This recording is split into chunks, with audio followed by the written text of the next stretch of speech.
Hello friends, आज आपका practice set जो है 6 रहेगा। 21 डेट है, जिसमें हमारा फर्स्ट क्वेश्चन आता है।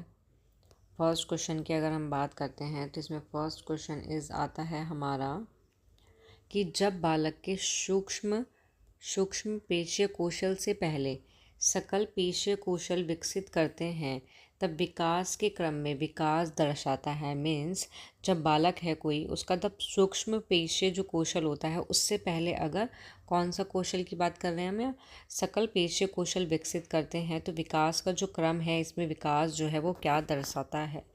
फर्स्ट ऑप्शन आता है आपका रेखीय, सेकेंड ऑप्शन आता है शीर्षगामी, थर्ड ऑप्शन आता है समीप दूराभिमुख और फोर्थ ऑप्शन आता है आपका ए और बी दोनों। तो इसका करेक्ट आंसर आपका क्या होगा? तो इसका आपका जो करेक्ट आंसर है, करेक्ट आंसर इसका होगा आपका सी ऑप्शन। ठीक है, ज़रूरी नहीं है ऑप्शन में अगर ए बी दोनों दिया हुआ है तो इसका मतलब ये नहीं है ये और ये दोनों होगा। मोस्टली आपने देखा होगा क्वेश्चन में क्या होता है, सभी लिखा होता है ये सभी, तो हम लोग क्या सोचते हैं ये सभी लिखा है तो जहाँ तक है यही आंसर होगा, क्योंकि मोस्टली 99% सभी आंसर होते हैं कि ये सभी, मतलब तीनों ऑप्शन जो हैं वो करेक्ट हैं। तो हमें क्वेश्चन को क्या है ध्यान से पढ़ना है कि किस में सभी आएगा, किस में दोनों आएगा या फिर किस में एक आंसर आएगा। ठीक है, तो इसका जो करेक्ट आंसर है वो आता है आपका समीप दूराभिमुख। करेक्ट आंसर इसका क्या हुआ? समीप दूराभिमुख। अब सबसे पहले तो आपको इसमें पता होना चाहिए कि जो आपका सूक्ष्म पेशीय कौशल होता है ये होता क्या है। ठीक है, अगर आपको इनके बारे में पता होगा तभी तो आप क्वेश्चन का करेक्ट आंसर लगा पाओगे। तो इसमें जो आपका सूक्ष्म पेशीय कौशल जो होता है उसको हम बोलते हैं फाइन मोटर स्किल। क्या बोलते हैं? Fine motor. ठीक है, फाइन मोटर स्किल बोलते हैं इसको हम। ओके, तो इसमें क्या होता है, इसमें छोटे छोटे जो छोटे मांसपेशियों के जो समूह होता है उसका उपयोग करने पर जो हम कार्य करते हैं, मतलब कि इसमें क्या होता है, ये छोटे छोटे मांसपेशियों के समूह का उपयोग करके किए जाने वाला कार्य होता है। फॉर एग्जांपल जैसे हमारे इसके अंदर आ गया आपका, ये आपका मोस्ट इम्पोर्टेंट है, नोट कर लेना, इम्पोर्टेंट है ये। फाइन मोटर स्किल के अंदर आ गया आपका जैसे कि पकड़ना। क्या आ गया? पकड़ना। आपका इसके अंदर आ गया लिखना। क्या आ गया आपका? लिखना आ गया। और बटन लगाना, जैसे एक और ऑप्शन, एक और आपका एग्जांपल है बटन लगाना। ठीक है, तो ये आता है सूक्ष्म पेशीय कौशल के अंदर की फाइन मोटर स्किल, जिसमें मांसपेशियों के समूह जो होते हैं इसका उपयोग करके हम अगर किसी काम को करते हैं, फॉर एग्जांपल वस्तु को पकड़ना, लिखना, बटन लगाना, तो ये आता है आपका सूक्ष्म पेशीय कौशल के अंदर। ठीक है, उसके बाद अगर हम बात करते हैं यहाँ पे सकल पेशीय कौशल, जिसको हम कहते हैं ग्रॉस, क्या कहते हैं? ग्रोस मोटर स्किल बोलते हैं हम इसको। ठीक है, तो इसमें क्या होता है, इसमें बड़े मांसपेशियों के समूह को, जो हमारा सूक्ष्म है इसमें क्या है छोटे, और जो हमारा सकल है जिसको हम ग्रोस मोटर स्किल बोलते हैं इसमें आता है हमारे छोटे मांसपेशी के समूह का क्या करते हैं हम उपयोग करके कोई भी काम करते हैं। जैसे कि हमारा एग्जाम्पल हो जाएगा इसके अंदर हमारा एग्जाम्पल हो जाएगा चलना, हो जाएगा इसके अंदर हमारा एग्जाम्पल जो है, इसमें हमारा क्या हो जाएगा? दौड़ना हो जाएगा। ठीक है, इसमें और क्या हो जाएगा? हमारा कूदना हो जाएगा। और हमारा इसमें क्या हो सकता है? संतुलन बनाना। क्या हो सकता है? संतुलन बनाना। तो ये जो सारे उदाहरण हैं ये आते हैं हमारे ग्रोस मोटर स्किल के अंतर्गत। ठीक है, तो इसमें जो करेक्ट आंसर है वो करेक्ट आंसर इसमें ये इसलिए ही रहेगा क्योंकि इसमें क्या होता है, जो विकास होता है एक केंद्र से क्या है, परिधि की ओर होता है। ठीक है, कहाँ से होता है? केंद्र से कहाँ होता है? परिधि की ओर होता है, जिसका मतलब होता है शरीर के जैसे, शरीर का जैसे ये क्या हो गया? केंद्र हो गया। जैसे फॉर एग्जांपल हमने मान लिया धड़ हो गया हमारा। ठीक है, से दूर के जो अंग क्या हो गए, ये जो दूर के अंग है ये क्या हो गए हमारे? ये हो गए हमारे हाथ पैर। क्या हो गई? ये हमारे हाथ पैर। जो केंद्र है, केंद्र की अगर हम बात करते हैं, केंद्र हो गया धड़, और जो परिधि हो गई जो दूर वाला हो गया ये हो गए हमारे हाथ पैर। का विकास जो है वो क्या होता है, बाद में होता है। पहले किसका होता है, धड़ का ही तो होता है, बाद में किसका होता है, हाथ पैर का होता है। तो इसलिए कहते हैं कि सूक्ष्म जो पेशीय कौशल है, सूक्ष्म पेशीय जो कौशल होता है आपका, ये क्या है आपका, सकल पेशीय कौशल के क्या है, बाद ही विकसित होना चाहिए या फिर विकसित होता है आपका। तो क्लियर हो गया ये आपको। तो यहाँ पे जो आपका ये है समीप दूराभिमुख, इसका इंग्लिश में नाम भी लिख लो। इसको इंग्लिश में बोलते हैं प्रॉक्सिमो डिस्टल। ठीक है, तो यहाँ इसका मतलब भी यही होता है कि विकास एक सिद्धांत है जो ये बताता है कि जो विकास है वो शरीर के कहाँ है, केंद्र से बाहर की तरफ जाता है या फिर बाहर की ओर क्या है, बढ़ता है। तो इसका मतलब यही है कि शरीर के जो आंतरिक अंग हैं वो पहले विकसित होते हैं और जो बाहरी अंग हैं वो बाद में विकसित होते हैं आपके। ठीक है, क्योंकि जो आपका समीप है इसका मतलब तो होता है आपका पास, और जो आपका ये दूरामुख है इसका मतलब होता है आपका दूर। ठीक है, तो आपको अगर क्वेश्चन में जो वर्ड्स हैं अगर आपको इनके मीनिंग पता हैं तो आप आंसर जो है करेक्ट बिल्कुल सही लगा सकते हो। क्योंकि जो आपका जो रेखीय होता है, अगर हम यहाँ रेखीय की बात करते हैं तो जो रेखीय होता है ये होता है आपका विकास जो होता है इसमें एक सीधी रेखा के रूप में होता है। कैसा होता है, विकास जो है एक सीधी रेखा के रूप में होता है। ठीक है, जहाँ प्रत्येक चरण में क्या है, अगले चरण की ओर ले जाता है, कि जो एक चरण है वो दूसरे चरण की ओर लेके जाएगा, लेकिन जो विकास है वो एक सीधी रेखा में होगा। ये प्रक्रिया जो है निरंतर सुधार की ओर क्या है, उन्मुख होती है आपकी।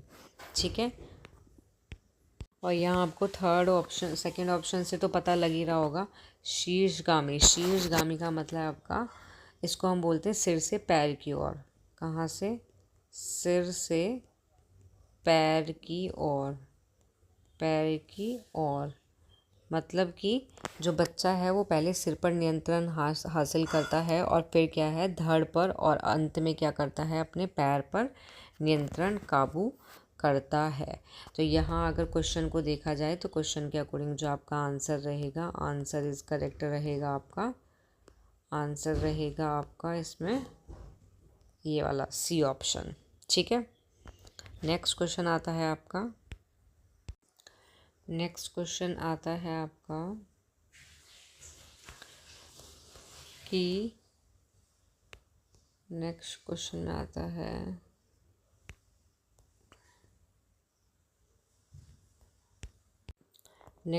आता है बालक अनुमान लगाने, अमूर्त चिंतन करने के कौशल संज्ञानात्मक विकास के किस चरण में हासिल कर लेते हैं।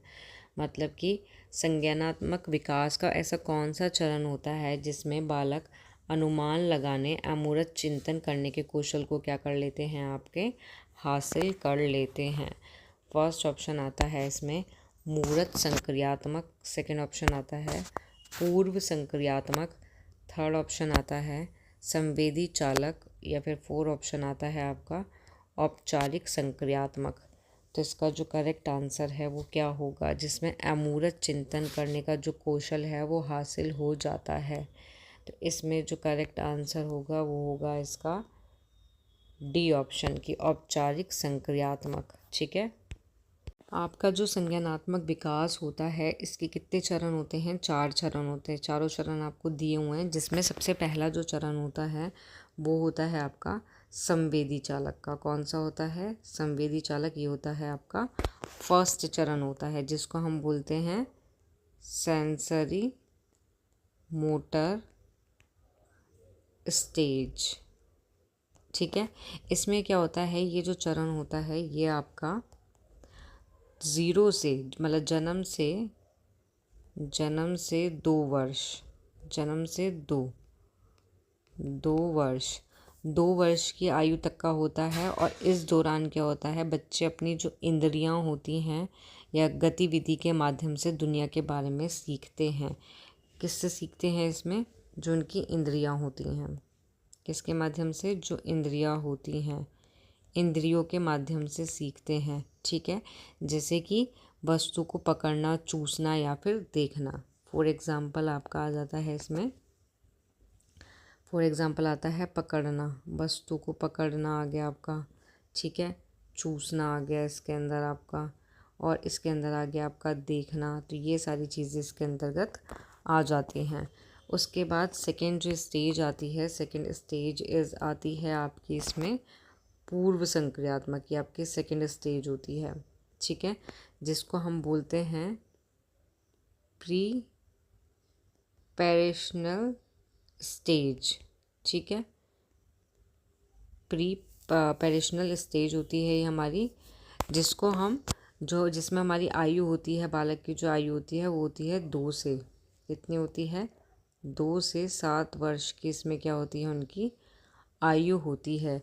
और इस दौरान जो बच्चा करता है वो क्या करता है, बच्चे क्या हैं, प्रतीकात्मक रूप से सोचने लग जाते हैं। इसमें कैसे रूप से,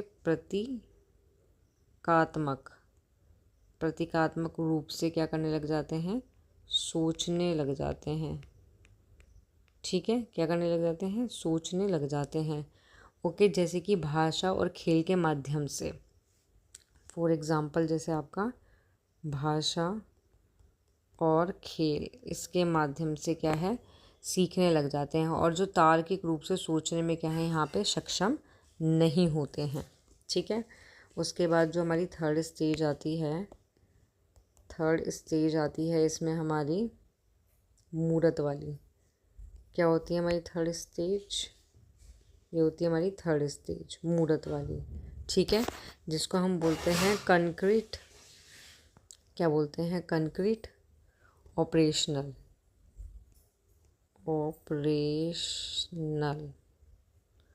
जिसमें बच्चे की जो आयु होती है वो होती है आपकी 7 से 11 वर्ष की, ठीक है। इसमें बच्चा क्या है, तार्किक रूप से सोचने लग जाता है, कैसे रूप से सोचने लग जाता है, तार्किक रूप से क्या है, सोचने लग जाता है।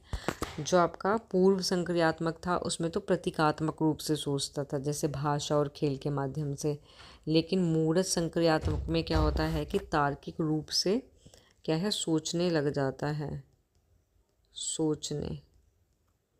सोचने लगता है, और समस्या को हल करने में भी क्या हो जाता है, सक्षम होते हैं, ठीक है। और उसके बाद आता है लास्ट, जिसमें क्या होता है, जो आपका करेक्ट आंसर भी है, लास्ट होता है जो फोर्थ स्टेज होती है वो होती है आपकी औपचारिक संक्रियात्मक, जिसमें क्या है, इसको हम बोलते हैं, सबसे पहले तो आपको पता होना चाहिए फॉर्मल, क्या बोलते हैं, फॉर्मल ऑपरेशनल स्टेज कहते हैं इसको हम, ठीक है। और इसमें जो बच्चे की आयु होती है वो होती है 12 वर्ष या फिर उससे अधिक, क्या होती है, 12 वर्ष या फिर अधिक होती है इससे, ठीक है। और इस दौरान क्या होता है, बच्चा अमूर्त रूप से सोचता है, कैसे रूप से सोचता है, अमूर्त रूप से क्या है, सोचता है। और यही क्या है, आपका क्वेश्चन है, जिसके अकॉर्डिंग आपका आंसर है डी ऑप्शन। इसमें क्या होता है कि जो जटिल समस्याएं होती हैं उसको हल करने में क्या है, सक्षम रहता है वो। तो इसका करेक्ट आंसर इज़ 4। क्लियर हो गया आपको सारे स्टेज के बारे में। नाउ नेक्स्ट क्वेश्चन आता है हमारा, नेक्स्ट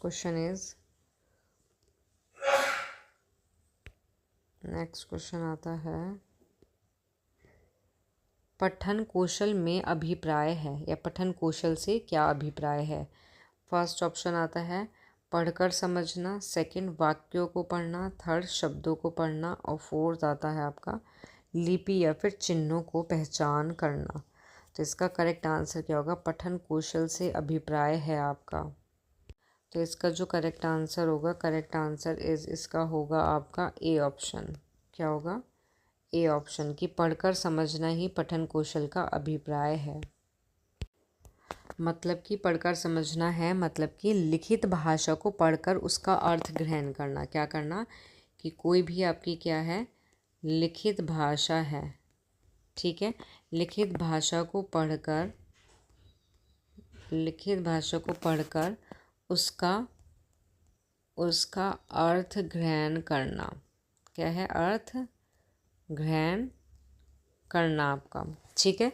पढ़कर समझने का ये मतलब होता है। ये एक क्या है, महत्वपूर्ण भाषा कौशल होता है, जिसमें क्या होता है, शब्द, वाक्य, पैराग्राफ के अर्थ को समझना भी इसके अंदर आता है। क्या चीज़ आती है इसके अंदर? इसके अंदर ये भी आता है आपका कि जो शब्द होते हैं, ठीक है, जो आपके वाक्य होते हैं, शब्द होते हैं, वाक्य होते हैं, या फिर आपके जो पैराग्राफ होते हैं, क्या होते हैं, पैराग्राफ जो होते हैं, इसके अर्थ को समझना भी इसी के अंदर आता है आपका, ठीक है। तो क्लियर हो गया ये आपको आंसर कि पढ़कर समझना मीन्स लिखित भाषा को पढ़कर उसका अर्थ ग्रहण करना ही आपका पठन कौशल का अभिप्राय है, जिसमें शब्द, वाक्य, इन सबको, पैराग्राफ जो हैं, ये सारी चीज़ें इसके अंदर शामिल होती हैं। नेक्स्ट क्वेश्चन आता है हमारा,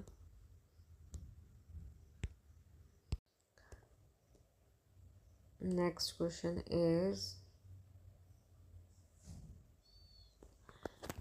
क्वेश्चन आता है कि शिक्षक की क्या भूमिका है संज्ञानात्मक विकास को वाइगॉत्स्की के अनुसार सुगम बनाने में। मतलब वाइगॉत्स्की के अनुसार संज्ञानात्मक विकास को अगर सुगम बनाया जाए, बनाने के लिए जो एक टीचर होता है उसकी क्या भूमिका होती है। फर्स्ट ऑप्शन आता है छात्रों को सीखने की अनुमति देना। सेकंड ऑप्शन आता है जो काम विद्यार्थी स्वतंत्र रूप से कर सकें केवल उन्हें वही काम देना। सी ऑप्शन छात्रों को ज्ञान प्रदान करना।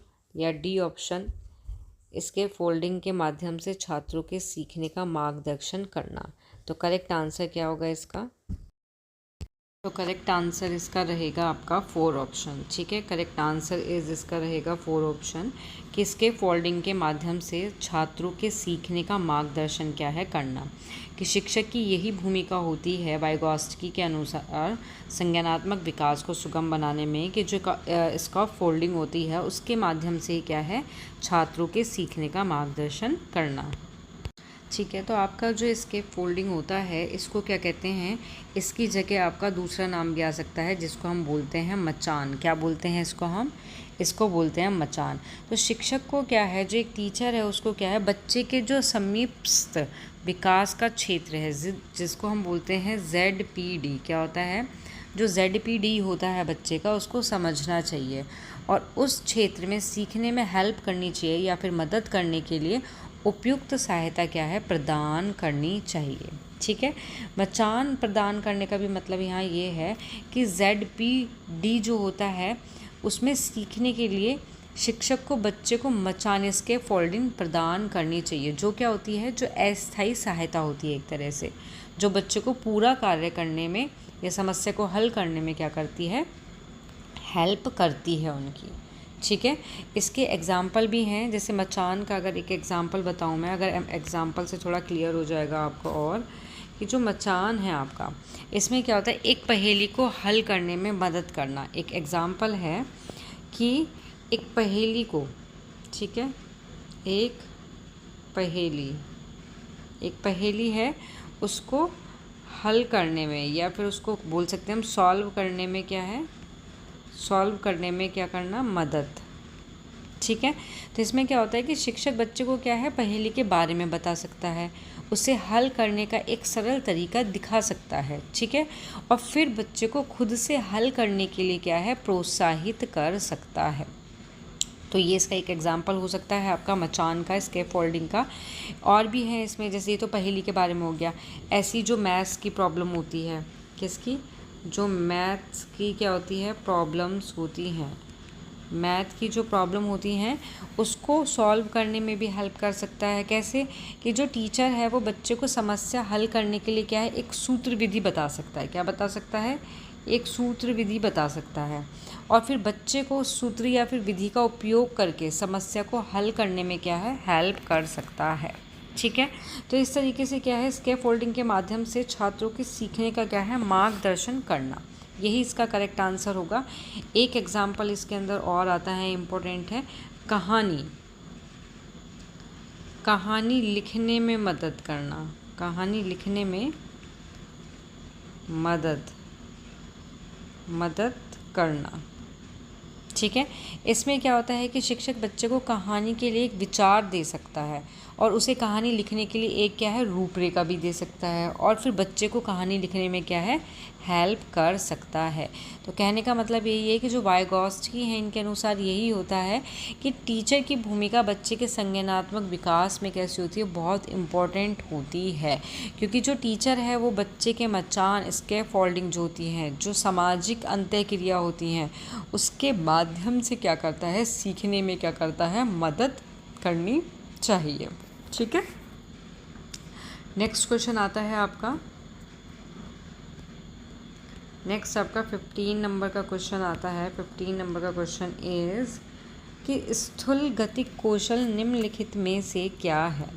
फर्स्ट ऑप्शन आता है तैरना, सेकंड ऑप्शन आता है बुनाई, सी ऑप्शन आता है कूदना और डी ऑप्शन आता है आपका ए और सी दोनों। तो आपने ध्यान दिया हो, मैंने अभी कुछ पता नहीं प्रैक्टिस सेट कौन सा था, इससे पहले वाला था या इसी में था, जिसमें स्थूल कौशल से रिलेटेड एक क्वेश्चन आया था। मीन्स उसमें स्थूल की भी बात करी गई थी, उसमें सूक्ष्म की बात की गई थी और उसमें क्या करा था, संकेत जो स्थूल वाला जो होता है इसके बारे में भी बात करी गई थी। तो मैंने पूरा एक्सप्लेन किया था, अगर आपने ध्यान से पढ़ी होगी वीडियो या देखा होगा तो आप इसका आंसर जो है करेक्ट बता सकते हैं। तो बताओ इसका आंसर क्या होगा। तो इसका करेक्ट आंसर इज़ होगा आपका ए और सी दोनों, मतलब ए और सी जो हैं दोनों आपके। तो जो स्थूल गतिक कौशल है इसका करेक्ट आंसर तो आपका ये हो गया। अब जो स्थूल गतिक कौशल है ये मैंने आपको पढ़ाया भी था, तो ये क्या होता है आपका ग्रोस, क्या होता है, ग्रोस मोटर जो है, ग्रोस मोटर क्या होता है, स्किल्स होता है आपका। ठीक है। इसमें क्या होता है, शरीर की जो बड़ी मांसपेशियाँ होती हैं, कौन सी होती हैं, जो बड़ी मांसपेशियाँ होती हैं या बड़ी मांसपेशी जो होती है इसमें, ठीक है, उनका उपयोग किया जाता है। जैसे कि आपका ये होगा तैरना हो गया, कूदना हो गया, और इसके अलावा इसमें तो एग्जाम्पल आपके दो दिए हुए हैं। ज़रूरी है कि इसके साथ बुनाई देते, बुनाई की जगह अगर यहाँ पे क्वेश्चन देते आपका कूदना हो गया, तैरना हो गया, यहाँ पे दे देते दौड़ना, ठीक है, और पूछ लेते ए सी दोनों या फिर ये सभी क्वेश्चन में पूछ लेते, तो करेक्ट आंसर क्या होता है, ये भी होता है, ये भी होता है और ये भी होता है ना। तो आपको क्या है पता होना चाहिए कि जो बड़ी मांसपेशियों का उपयोग करते हैं, जिसमें क्या है संतुलन बनाना होता है, ये कौशल क्या है बच्चे के शारीरिक विकास में बहुत महत्वपूर्ण भूमिका निभाते हैं। ग्रोस मोटर स्किल जो होता है आपका, इसमें बस आपको ये याद रखना है बड़ी मांसपेशियों का इसमें क्या है उपयोग किया जाता है आपका। ठीक है। और इससे क्या होता है खेलने कूदने और अपने आसपास की दुनिया का पता लगाने में भी क्या है मदद करते हैं, जो आपके स्थूल कौशल होते हैं।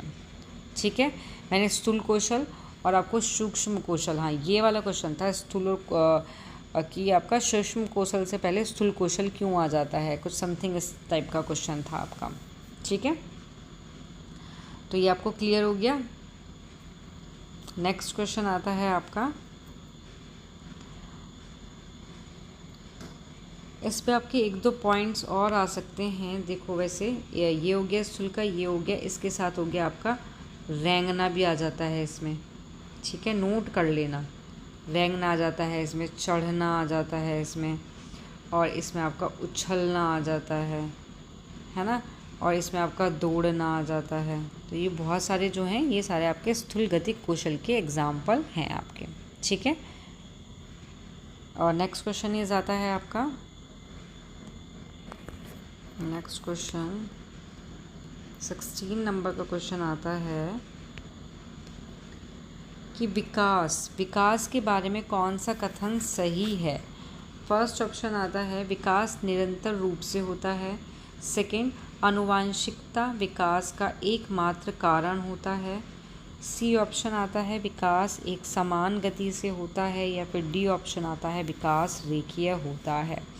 तो इसमें क्या है विकास रेखीय होता है, तो ये तो गलत है, क्योंकि विकास ऐसे थोड़ा ना सीधी रेखा में थोड़ा ना होता है, रेखीय का मतलब है सीधी रेखा में। तो विकास क्या है, कभी बढ़ता है कभी घटता है, कभी बढ़ता है कभी घटता है, कभी बढ़ता है कभी घटता है, तो ये रेखीय में नहीं होता आपका। ठीक है। और क्वेश्चन में पूछा है कि सही क्या होगा, तो इसका ये वाला तो ऑप्शन गलत हो गया। अब आता है विकास एक समान गति से होता है, तो भाई समान गति से नहीं होता, किसी में तेज गति से होता है, किसी में मंदे से होता है। आपने देखा होगा शैशवावस्था में जो विकास है वो बहुत तेज गति से होता है, लेकिन बाल्यावस्था में क्या है वो थोड़ा धीमा पड़ जाता है। उसके बाद किशोरावस्था में वापस तेज गति से होता है। तो जो विकास है वो एक समान गति से नहीं होता, वो घटता बढ़ता रहता है आपका, ठीक है। तो ये भी इनकरेक्ट हो गया। उसके बाद डी ऑप्शन आता है आपका कि आनुवांशिक विकास का एकमात्र कारण है। तो विकास का कारण आनुवांशिकता तो है, लेकिन एकमात्र नहीं कह सकते, केवल नहीं कह सकते कि भाई केवल आनुवांशिकता ही जो है वो विकास का कारण होती है। एकमात्र एनवायरनमेंट भी होता है आपका, सामाजिक भी होता है ना, बहुत सारी चीज़ें होती हैं, लेकिन ऐसा नहीं है कि सिर्फ आनुवांशिकता ही आपका एकमात्र कारण है। तो ये भी आपका इनकरेक्ट हो गया। अब बचता क्या है आपका ए ऑप्शन की विकास निरंतर रूप से होता रहता है। तो this is the correct answer is कि विकास जो है वो निरंतर रूप से होता है। करेक्ट आंसर आएगा आपका ए ऑप्शन, ठीक है।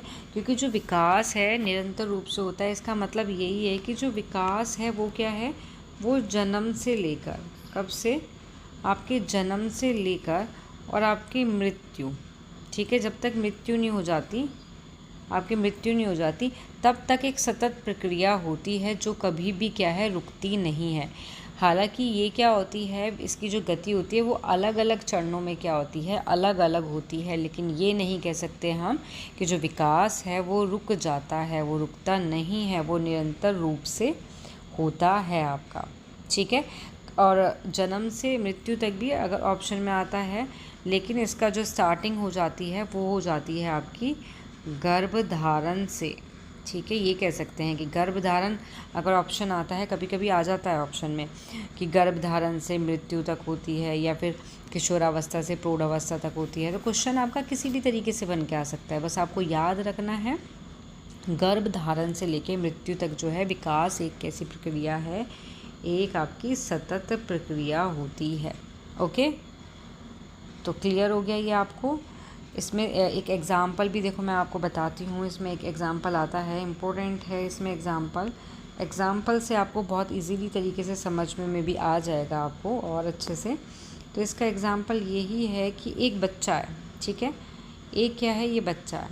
अब वो क्या है, वो पहले क्या करता है, सबसे पहले रेंगना सीखता है, ठीक है। उसके बाद क्या करता है, उसके बाद खड़ा होना, क्या करता है, खड़ा होना सीखता है। उसके बाद फिर क्या करता है, उसके बाद क्या करता है, फिर चलना, ऐसी तो होता है, क्या करता है, फिर चलना सीखता है। तो ये एक क्या होता है, क्रमिक प्रक्रिया होती है जो क्या है, निरंतरता का उदाहरण देती है इसमें, ठीक है। तो इस तरीके से जो विकास है आपका वो निरंतर रूप से क्या है, होता रहता है आपका। क्लियर हो गया।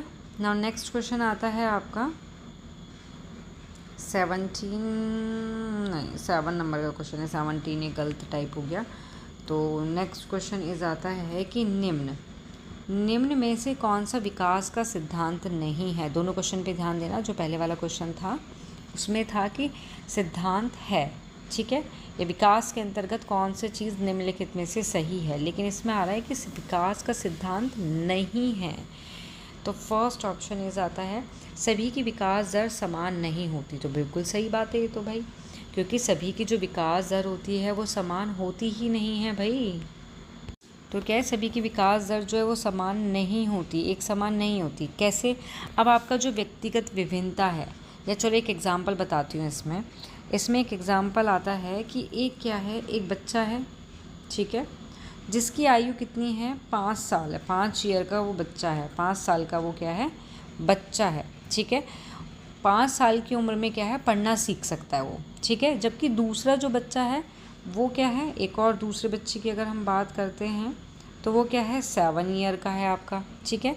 7 ईयर की उम्र तक भी इसमें क्या है, निपुणता नहीं हो पाता। तो ये सीखने की दर में क्या हुआ, एक तरह से अंतर ही तो हुआ कि विकास एक समान प्रक्रिया नहीं है भाई। क्यों, क्योंकि कुछ में क्या है, आपने देखा होगा कि क्लास में बहुत सारे तरीके के बच्चे होते हैं। अगर आपने टीचिंग की होगी तो टीचिंग में आपने देखा होगा कि कुछ बच्चे क्या है जल्दी सीख लेते हैं, लेकिन कुछ बच्चे थोड़ा धीमे गति से सीखते हैं, और कुछ बिल्कुल ही डल होते हैं जिनको सीखने में बहुत ही मेहनत करवानी पड़ती है भाई।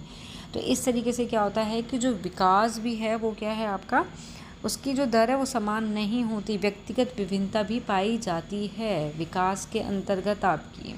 ठीक है, नेक्स्ट इसमें आता है, ठीक है, तो ये वाला पॉइंट तो आपका करेक्ट है विकास के लिए, बट क्वेश्चन के अकॉर्डिंग ये क्या है, इनकरेक्ट है आपका। ठीक है, उसके बाद बी ऑप्शन आता है, विकास रेखीय होता है। क्वेश्चन पे ध्यान देना, क्वेश्चन कह रहा है विकास रेखीय होता है, तो ये बात तो भाई गलत है। क्यों? क्योंकि विकास रेखीय थोड़ी ना होता है, वो सीधी रेखा में थोड़ा ना होता है, वो तो घटता बढ़ता रहता है। तो ये क्वेश्चन के अकॉर्डिंग ये वाला आंसर आपका करेक्ट रहेगा। ठीक है, उसके बाद नेक्स्ट जो ऑप्शन है इनको भी एक बार पढ़ लेते हैं, देख लेते हैं क्या कह रहे हैं ये, कि बच्चे विभिन्न दरों पर विकसित होते हैं। तो यस, अलग अलग दरों पर विकसित होते हैं भाई। विकास क्रमिक होता है, यस करेक्ट, कि विकास जो होता है वो क्या होता है, क्रमिक होता है। तो यहाँ विकास क्या है, क्रमिक होता है। यहाँ पे जो क्रमिक का मतलब है, या क्रमिक का मतलब यही है कि जो विकास है वो अचानक से नहीं होता भाई। विकास क्या है, ये धीरे धीरे और निरंतर होता है। मीन्स ये पीढ़ी दर पीढ़ी जो है परिवर्तन होता है इसमें, एक पीढ़ी से दूसरी पीढ़ी में क्या है ये जाता है। ठीक है, तो ये क्या है, क्रमिक होता है आपका। ओके, नेक्स्ट क्वेश्चन आता है आपका, नेक्स्ट क्वेश्चन इज़ 8 नंबर का क्वेश्चन आता है आपका,